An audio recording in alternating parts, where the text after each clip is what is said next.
ఇప్పుడు ప్రపంచ వ్యాప్తంగా భారతీయులు ప్రతి పండుగను మలబార్తో జరుపుకుంటారు. ఎందుకంటే మలబార్ అందిస్తుంది అద్భుతమైన అవకాశాన్ని. ఇది మీ పండుగలను మరింత ప్రత్యేకంగా చేస్తుంది. కాబట్టి ఇప్పుడు ఎక్కువ సేవింగ్, ఎక్కువ సంతోషాలు, ఎక్కువ సంబరాలు. ప్రతి పండుగకు Malabar gold and diamonds. Breaking news. Sydney వన్డేలో రోహిత్ శర్మ, విరాట్ కోహ్లీ అదరగొట్టారు. రోహిత్ శర్మ సెంచరీతో చెలరేగాడు. ఓపెనర్ గా వచ్చిన రోహిత్ గిల్ అవుట్ అయిన చివరి వరకు క్రీజులో నిలిచి జట్టును గెలిపించారు. గిల్ అవుట్ అయ్యాక క్రీజులోకి వచ్చిన విరాట్ నిలకడగా ఆడాడు. తొలి 2 వన్డేలో డక్అవుట్ అయిన విరాట్ ఈ మ్యాచ్ లో రాణించారు. వీరిద్దరూ అద్భుతంగా బ్యాటింగ్ తో మ్యాచ్ వన్ సైడ్ గా మారింది. తమ అభిమాన ఆటగాళ్లు చాలా కాలం తర్వాత వన్డేలో రాణించడంతో రోహిత్ కోహ్లీ ఫ్యాన్స్ జోష్ లో మునిగిపోయారు. ఈ మ్యాచ్ లో గెలిచిన టీమిండియా సిరీస్ లో పరువు నిలుపుకుంది. 2-1 తేడాతో ఆస్ట్రేలియా ఈ సిరీస్ ను గెలుచుకుంది.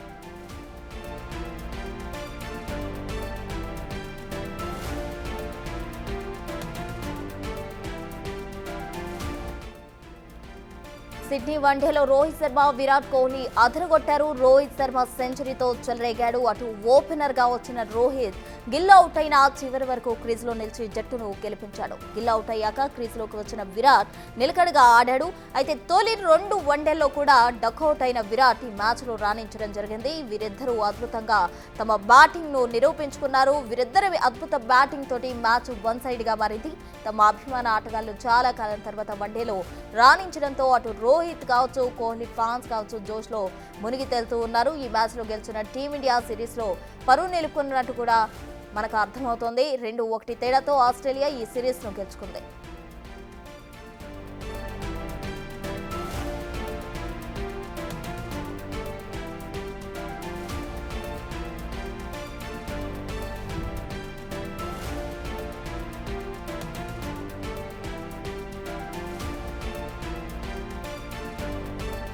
సిడ్నీ వన్డేలో రోహిత్ శర్మ, విరాట్ కోహ్లీ అదరగొట్టారు. సిరీస్ ను 2-1 తేడాతో ఆస్ట్రేలియా అయితే గెలుచుకుంది. అటు రోహిత్ శర్మ సెంచరీతో చెలరేగాడు. సిడ్నీలో ఓపెనర్ గా వచ్చిన రోహిత్ గిల్ అవుట్ అయిన చివరి వరకు కూడా క్రీజులో ఉన్నాడు. జట్టును గెలిపించడం జరిగింది. గిల్ అవుట్ అయ్యాక క్రీజులోకి వచ్చిన విరాట్ నిలకడగా ఆడడం జరిగింది. తొలి 2 వన్డేలో కూడా డక్అవుట్ అయిన విరాట్ ఈ మ్యాచ్ లో రాణించాడు. వీరిద్దరూ అద్భుతంగా బ్యాటింగ్ తో మ్యాచ్ వన్ సైడ్ గా మారింది. తమ అభిమాన ఆటగాళ్లు చాలా కాలం తర్వాత వన్డేలో రాణించడంతో రోహిత్ కోహ్లీ ఫ్యాన్స్ జోష్ లో మునిగిపోయారు. ఈ మ్యాచ్ లో గెలిచిన టీమిండియా సిరీస్ లో పరువు నిలుకుంది. 2-1 తేడాతో ఆస్ట్రేలియా ఈ సిరీస్ ను గెలుచుకుంది.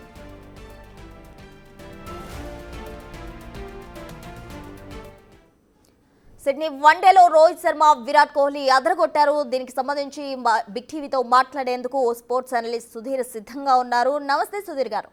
నమస్తే ప్రసన్న, ఎలా ఉన్నారు చెప్పండి. యా ఫైన్ అండి. సో సుధీర్ గారు చెప్పండి, సిడ్నీ వన్డేలో రోహిత్ శర్మ అలాగే విరాట్ కోహ్లీ ఇద్దరు కూడా అదరగొట్టిన పరిస్థితి. అయితే విరాట్ ముందు 2 మ్యాచ్ల్లో కూడా డక్అవుట్ అయ్యాడు. అయితే ఈ మ్యాచ్ లో మాత్రం నిలకడగా ఆడిన పరిస్థితి ఎలా చూడాలంటారు? అదే ప్రసన్న, ఎప్పుడైనా కానీ బ్యాట్స్మెన్ బ్యాటర్స్ అందరూ కూడా జవాబు ఇచ్చేది బ్యాట్ తోటే. అండ్ ఫస్ట్ వన్డేలో ఫెయిల్ అయినప్పుడు మనం డిఫరెంట్ గా మాట్లాడుకున్నాం. సో సెకండ్ అదే అన్నాం కదా, వాళ్ళకు క్లాస్ ప్లేయర్స్, వాళ్ళకు అనుభవం ఉంది. అండ్ ఒక్కొక్కసారి జరుగుతుంటుంది 2 డక్స్ తర్వాత మళ్ళీ ఎలా ఆడాడు వల్ల మనకు క్లియర్ గా కనబడింది. So they still have couple of years cricket left. And ముఖ్యంగా విరాట్ కోహ్లీకి అయితే వయసు ఉంది. రోహిత్ శర్మ కూడా చక్కగా ఆడుతున్నాడు కనుక వాళ్ళ మెయిన్ ఇంటెన్షన్ ఏంటంటే అసలు యాక్చువల్గా ఇద్దరు కూడా 2027 వరకు వరల్డ్ కప్ వరకు ఆడి ఒక పెద్ద హై నోట్ లో రిటైర్ అవుదామన్న ఒక ఖాయిష్ ఇద్దరికి ఉంది, కోరిక ఉంది వాళ్ళకు. అండ్ అఫ్ కోర్స్ ఇప్పుడు కెప్టెన్ గా లేడు రోహిత్.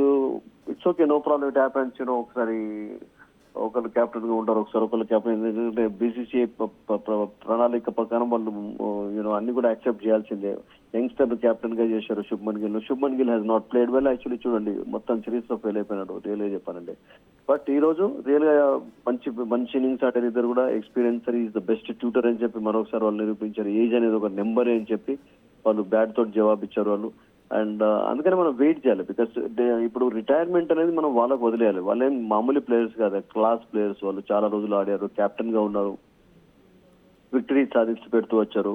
సో ఆ నిర్ణయం అనేది టోటల్ గా వాళ్ళకే వదిలేయాలి. So it's a good actually win for India. ఎందుకంటే ఇప్పుడు నెక్స్ట్ ఏంటంటే ప్రస్తుతం ముఖ్యంగా south Africa is coming to India. తర్వాత సౌత్ ఆఫ్రికాతో టెస్ట్ మ్యాచెస్, తర్వాత 1 డేస్ ఉన్నాయి. తర్వాత న్యూజిలాండ్ తోటి 1 డే ఆడతారు, తర్వాత ఇంగ్లాండ్ తోటి 1 డే ఆడతారు, ఆఫ్ఘనిస్తాన్ 1 డే ఆడతారు. అంటే ఓవరాల్ గా 2027 వరల్డ్ కప్ కంటే ముందు నేను అనుకుంటాను ఇంకా 25 నుంచి 27 వన్డే వరకు మ్యాచెస్ అయితే ఉన్నట్టు. సో 27 వన్డే చెప్పండి. అంటే ఈ జోడీ వచ్చే వరల్డ్ కప్ వరకు కంటిన్యూ అవుతుందనడానికి ఇదో సంకేతం అనుకోవచ్చా? దట్ ఈస్ దేర్ డెసిషన్ అండి. ఇప్పుడు వాళ్ళు రిటైర్ కావాలనుకుంటే వాళ్ళు రిటైర్ కావచ్చు కూడా, బికాస్ వాళ్ళు అన్ని చేసి ఉన్న వాళ్ళు యంగ్స్టర్స్ కాదు కదా మనం ఎక్స్పెక్ట్ చేసేటకు. వాళ్ళే నిర్ణయం తీసుకుంటారు. వాళ్ళు ఒకవేళ ఫర్ ఎగ్జాంపుల్ ఫిట్ గా ఉన్నాం, పర్వాలేదు, మేము ఆడగలుగుతాం, పర్ఫామ్ చేస్తున్నారు అంటే వాళ్ళు ఎవరు డ్రాప్ కూడా చేయలేరు. వాళ్ళంతటా వాళ్ళే వెళ్ళిపోవాల్సి వస్తుంది. ఫర్ ఎగ్జాంపుల్ ఇప్పుడు రోహిత్ మొన్న 73 కొట్టాడు వాళ్ళ సెంచరీ. సో అలా ఆడుతున్నప్పుడు how can you drop the match? So మీకు ఇంకా వాళ్ళలో ఉన్నదని చెప్పి ఏజ్ అనేది జస్ట్ నెంబర్ అని నిరూపిస్తున్నప్పుడు మీరు వాళ్ళంతటా వాళ్ళు రిటైర్ అయినంత వరకు వాళ్ళని ఎవరేమో అనలేరు అసలు యాక్చువల్గా. సో వాళ్ళు ప్యూర్లీ వాళ్ళ డెసిషన్. ఏదైనా రిటైర్మెంట్ అనేది వాళ్ళకే వదిలేయాలి మనం ప్రస్తుతం. నేను అదే అంటాను. సో ఉంది వాళ్ళకి ఇప్పుడు వాళ్ళ ఇంకా ఆట ఉంది, సత్తా ఉంది, ఇంకా ఫిట్ గా ఉన్నారు అంటే అదే. ఇప్పుడు రోహిత్ శర్మ విషయం ఎంత క్రిటిసిజం చూసాం మ్యాచ్ స్టార్ట్ కాకముందు, టోర్నమెంట్ స్టార్ట్ కాకముందు, ఈ వన్డే సిరీస్ ఎంతో మంది అతడు ఫ్యాట్ గా అయినాడు, చాలా అదైపోయినాడు, ఇదైనాడు, ఎన్నో విన్నాం కదా. సో అవన్నిటికి కూడా తన బ్యాట్ తోటి జవాబిచ్చి ఒకసారి అందరి నోళ్లు ముగించడం లేదా. సో నేనేమంటానంటే ఈ రిటైర్మెంట్ అనేది వాళ్ళకి వదిలేయాలి మనం. 2027 వరల్డ్ కప్ అనేది ఇంకే దగ్గర కూడా ఏం లేదంటే ఇంకా 1.5 2 years టైం ఉంది కనుక 2 years టైంలో ఎనీథింగ్ కెన్ హ్యాపెన్. వాళ్ళకి ఒకసారి ఫిట్నెస్ కూడా ఉండకపోవచ్చు, ఫామ్ డిప్ కావచ్చు. సో బీసీసీఐ కూడా సెలెక్టర్స్ కూడా ఏం చేస్తారంటే టోర్నమెంట్ కంటే ముందు వీళ్ళ ఫిట్నెస్ ఎలా ఉంది, ఎలా ఆడుతున్నారు అనేది చూస్తారు. ఇప్పుడు రోహిత్ సెంచరీ చేశా, విరాట్ హాఫ్ సెంచరీ చేశా, కానీ it is good for them, good for their fans, actually good for us also. ఎందుకంటే వాళ్ళు ఉండాలి అని చెప్పి అందరూ కోరుతున్నారు. ఎందుకంటే ఇంకా కొన్ని సమస్యలు ఉన్నాయి. ఇంకా పూర్తిగా వీళ్ళిద్దరూ అఫ్కోర్స్ టెస్ట్ మ్యాచ్లతో రిటైర్ కావడంతో ఏం పెద్ద ప్రభావం కనబడలేదు. 2020 నుంచి అయితే వాళ్ళు ఎప్పటి నుంచో అనుకున్నారు రిటైర్ అయ్యి, అందులో ఏం ప్రాబ్లం లేదు. ఇండియాకు నెంబర్ 1 టీం ఉంది. But one day is totally different format ఉంది. సో ఈ వన్ డే ఫార్మాట్ లో ఇంకా కొంచెం కొన్ని సమస్యలు ఉన్నాయి. సో ఆ సమస్యలు నేను కుదురుకున్నంత వరకు ఐ థింక్ వాళ్ళు ఆడినంత సేపు ఆడితే I think it's good for India, good for the betterment of Indian cricket. ఎందుకంటే వాళ్ళు ఉన్నట్లయితే యంగ్స్టర్స్ కూడా చాలా నేర్చుకోవచ్చు. శుభ్మన్ గిల్ లాంటి వాళ్ళకు కూడా చాలా అవకాశాలు ఉంటాయి నేర్చుకోవడం. So that is my view ప్రస్తుతం. సుధీర్ గారు, ఒక విషయం, కోహ్లీ 2 డక్అవుట్లకే ఫ్యాన్స్ అంతలా ఊగిపోయారంటే మరి 2 వన్డేల్లో ఈ జంట ఎందుకు రాణించలేకపోయిందంట? ఒక్కొక్కసారి అవుతుందండి ఇప్పుడు, because you know batters duck out అవుతుంటారు. ఒక మ్యాచ్ లో తర్వాత ఇమీడియట్ గా సెంచరీ కొడతారు, ఇమీడియట్ గా హాఫ్ సెంచరీ కొడతారు. రోహిత్ శర్మ కూడా అంతే కదా, ఫస్ట్ మ్యాచ్ లో ఫెయిల్ అయిన తర్వాత మళ్ళీ ఒక హాఫ్ సెంచరీ కొట్టాడు. So some times these things happen actually. So performance అనేది ఓవరాల్ పర్ఫార్మెన్స్ అనేది చూడాలి మనం ఎప్పుడు కూడా. ఒకసారి అది అయిపోయిన తర్వాత అది కావడం అనేది it's not good actually. So overall performance ఎలా ఉంది అనేది టోటల్ గా అనేది దట్స్ వెరీ ఇంపార్టెంట్. ఓవరాల్ గా చూసినట్లయితే Rohit Sharma is really perform well actually. And Kohli కూడా అఫ్ కోర్స్ ఇప్పుడు ఆస్ట్రేలియాలో మ్యాచెస్ జరుగుతున్నప్పుడు ఆస్ట్రేలియా ఎటువంటి ప్లేస్ అంటే మనకు తెలుసు ప్రస్తుతం, పిచ్ పైన కొంచెం బౌన్స్ ఉంటుంది ఎక్కువగా. ఒక్కొక్కసారి మంచి బాల్స్ కూడా పడుతుంటాయి. మీరు ఎంత పెద్ద బ్యాట్ అయినా కానీ మంచి బాల్స్ వస్తుంటే వాటికి అవుట్ అయ్యే ఛాన్సెస్ ఎక్కువగా ఉంటాయి. సో అండ్ దట్టు వీళ్ళిద్దరు ఆడింది కూడా క్రికెట్ చాలా రోజుల తర్వాత ఆడారు కదా, కొంచెం మధ్యలో గ్యాప్ కూడా చాలా లాంగ్ గ్యాప్ వచ్చింది. సో లాంగ్ గ్యాప్ రావడంతో నేను అనుకుంటున్నటువంటి అది చేశారు. బికాస్ మార్చ్ తర్వాత నేను అనుకుంటే ఛాంపియన్స్ ట్రాఫీ తర్వాత వాళ్ళు ఆడలేదు.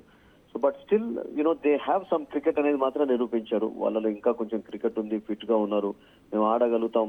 వాళ్ళ డెసిషన్ వాళ్ళకే వదిలేయాలి.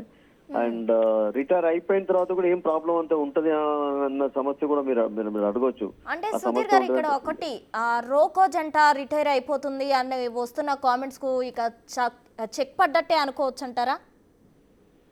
రోకో జంట రిటైర్ అయితే మాత్రం క్రికెట్ ను మాత్రం రోకో అంటే ఆపలేం కదా, కొనసాగుతూనే ఉంటుంది. అంటే అదైతే కొనసాగుతుంది, కాక కూడా తప్పదు కదా. మీరు చెప్పండి, ఇవాళ కాకుండా రేపు రిటైర్ కావాల్సిందే. ఫర్ ఎగ్జాంపుల్ వరల్డ్ కప్ అనుకోండి, వరల్డ్ కప్ కంటే ముందే అనుకోండి. బట్ వరల్డ్ కప్ కంటే ముందు వాళ్ళు పర్ఫార్మ్ అద్భుతంగా చేస్తూ వాళ్ళకు ఒకవేళ ఫర్ ఎగ్జాంపుల్ హై నోట్ పైన ఇంటెన్షన్ నుండి, అంటే ఇప్పుడు కారణం ఏంటంటే ఇప్పుడు చూడండి విరాట్ కోహ్లీకి అన్ని ఉన్నాయి. విరాట్ కోహ్లీకి ఛాంపియన్స్ ట్రాఫీ టైటిల్స్ 2 ఉన్నాయి, ఒక T20 అంటే అతను ఆడినప్పుడు వరల్డ్ కప్ కూడా 2011 లో కూడా అతడు వరల్డ్ కప్ గెలిచినప్పుడు ఫైనల్ లో 35 చాలా కీలకమైనటువంటి రన్స్ స్కోర్ చేశాడు ప్రస్తుతం. మనం దాన్ని కూడా మర్చిపోకూడదు. సో రోహిత్ కి ఏంటంటే Rohit Kohli world cup win లేదు 2023 లో. యాజ్ ఎ కెప్టెన్ గా పాపం ఒకటి ఆస్ట్రేలియా అగైన్స్ అహ్మదాబాద్ మిస్ అయింది. But otherwise as a captain గా, ప్లేయర్ గా champions trophy, T20, IPL titles అన్ని మనం తెలుసు. ఒకటి ఏంటంటే కొంతమంది కొన్ని కోరికలు ఉంటాయి. ఇప్పుడు సచిన్ టెండూల్కర్ 200 టెస్ట్ మ్యాచెస్ ఆడినాక ఆడనే లేదా చెప్పండి. సచిన్ టెండూల్కర్ 200 రియల్ గా ఆడేటటువంటి పర్ఫార్మెన్స్ రియల్ గా లాస్ట్ 10 మ్యాచెస్ లో కనపరిచాడంటే కనపరచలేదు. బట్ అయినా కానీ అంటే అతని కొరకు కొంచెం ప్రొలాంగ్ చేయాల్సి వచ్చింది అసలు యాక్చువల్గా. అండ్ చివరికి అఫ్ కోర్స్ అద్భుతంగానే రిటైర్ అయినా డౌట్ లేదు. సో వీళ్ళు పర్ఫామ్ చేస్తున్నప్పుడు మీరు ఫిట్నెస్ మెయింటైన్ చేస్తున్నప్పుడు how can you stop them actually? వాళ్ళు లేరు, పర్ఫామ్ చేయటం లేదు, ఫిట్నెస్ లేదు అంటే మనం వాళ్ళని డెఫినెట్ గా బీసీసీఐ సెలెక్టర్స్ కూడా వాళ్ళు ఈవెన్ శుభన్ కి విషయం మీరు చెప్పండి ప్రశ్న, ఇప్పుడు 3 సార్లు ఫెయిల్ అయినాడు. తర్వాత నెక్స్ట్ మ్యాచ్ లో కూడా ఫర్ ఎగ్జాంపుల్ అంత పెద్ద పర్ఫార్మెన్స్ ఉండదు అనుకోండి, అంత పెద్ద స్కోర్ చేయలేదు కదా ఇవాళ. సో ఒకవేళ అలా ఉన్నట్లయితే మీరు చెప్పండి అతన్ని కూడా తీసేస్తారు అట్లా అంటే ఒక కెప్టెన్ గా ఇప్పుడు ఉంచినంత మాత్రాన అంటే ఒక ప్రణాళిక పరంగా వెళ్తున్నా 2027 వరకు ఇతను ఉంటే బాగుంటుందని అనుకుంటున్నాం. కానీ ఆ మధ్యలో ఏమైనా అతనికి ఇంజరీ కావచ్చు, టోటల్ గా ఫామ్ డిప్ కావచ్చు, ఇప్పుడు నెక్స్ట్ ఆడే 20 మ్యాచెస్ లో శుభ్మన్ గిల్ ఇలాగే ఫెయిల్ అవుతూ వస్తే అతను ఉంచుతారా? అట్లా ఏముండదండి. సెలెక్టర్స్ కు ఆట ఇంపార్టెంట్, గేమ్ అనేది గొప్పది. శుభ్మన్ విషయానికి వస్తే సిరీస్ కోల్పోవడం శుభ్మన్ కెప్టెన్సీకి బ్యాడ్ స్టార్ట్ కదా, మరి దీనిపై మీ కామెంట్ ఏంటి? ఐ థింక్ అదే ఇప్పుడు దీస్ థింగ్స్ హ్యాపెన్ అంటే ఆస్ట్రేలియాలో ఆడుతున్నప్పుడు డెఫినెట్లీ వాళ్ళకి అడ్వాంటేజ్ ఉండింది. అంటే they took advantage of the home advantage తీసుకున్నారు కనుక మనం అంత పెద్ద ఇప్పుడు లాస్ట్ లో ఒక మ్యాచ్ అయితే గెలిచాం కదా. ఇప్పుడు ఆస్ట్రేలియా ఇండియాకి వచ్చినప్పుడు ఎలా చిత్తుకోడిపోవటం లేదు చూస్తున్నాము మనం అట్లా. So it's just the beginning అండి. అంటే ఇప్పుడు next Shubman Gill test series లో మాత్రం పర్వాలేదు అనిపించుకున్నాడు. అట్లాగే మనం ఇంగ్లాండ్ 2-2 డ్రా చేసుకున్నారు. తర్వాత మొన్న వెస్టిండీస్ ఓడించారు. రేపు సౌత్ ఆఫ్రికాతో జరిగే సిరీస్, న్యూజిలాండ్ తో జరిగే సిరీస్ లో మీరు అన్నట్టుగా ప్రస్తున్న ఒకవేళ వీళ్ళు ఇలాగే పర్ఫామ్ చేసినట్టయితే అదే కెప్టెన్ గా, బట్ అగైన్ విన్ చేస్తూ ఉంటే ఏం అది కాదు. ఎందుకంటే అతడు కూడా యంగ్స్టర్ కనుక అతనికి కూడా కొన్ని అవకాశాలు ఇస్తారు పూర్తిగా. అంటే ఇప్పుడు ఏమవుతుందంటే ఇమీడియట్ గా అతన్ని డ్రాప్ చేసి మరొక కొత్త కెప్టెన్ పెడితే కూడా మీకు అదే సమస్య కావచ్చు. సో అందుకని ఉన్న వాళ్ళను కొంచెం ప్రొలాంగ్ చేస్తూ వాళ్ళ యొక్క అంటే కెప్టెన్సీని పెరిగిస్తూ పోయినట్లయితే మీకు ఇట్స్ గుడ్ అంటే ఇమీడియట్ గా డ్రాప్ చేసి వేరే వాళ్ళని తీసుకొస్తూ కూడా సమస్యలు ఎదురు కావచ్చు. సో అతనికి నేను అనుకుంటాను ఒక మంచి ఎక్స్పీరియన్స్ అయి ఉంటుంది. Is learning because is youngster actually 25-26 years ఉన్నాయి కనుక చాలా వయసు అతని వైపు ఉంది కనుక ఐ థింక్ 2027 వరల్డ్ కప్ వరకు ఇతడే ఉండాలని చెప్పి బీసీసీ అనుకుంటుంది. దానికంటే ముందు ఏదైనా సమస్యలు ఉన్నట్టయితే మీరు అన్నట్టుగా అతను కూడా డ్రాప్ చేయొచ్చు. కంటిన్యూస్ గా ఫెయిల్ అయితే ఎవరిని కూడా ఉంచరు. So that can happen with anyone. But form అనేది కూడా అంటే అతడు ఓన్లీ జస్ట్ ఈ 2-3 మ్యాచెస్ కదా మీరు అన్నట్టుగా. ఇంకా నెక్స్ట్ 7-10 మ్యాచెస్ లో ఇండియా ఖచ్చితంగా ఇట్లా ఓడిపోతూ ఒకవేళ ఫర్ ఎగ్జాంపుల్ అతని ఫామ్ టోటల్ గా డిప్ అయినట్లయితే I think they can definitely think of another captain also. Shreyas Iyer ఉన్నాడు, మీకు Shreyas Iyer played well last match లో చాలా చక్కగా ఆడాడు. So I think there are options ఉన్నాయి ఇండియాకు, 11 కాదు. We have to wait and see. Okay right, thank you Sudheer గారు.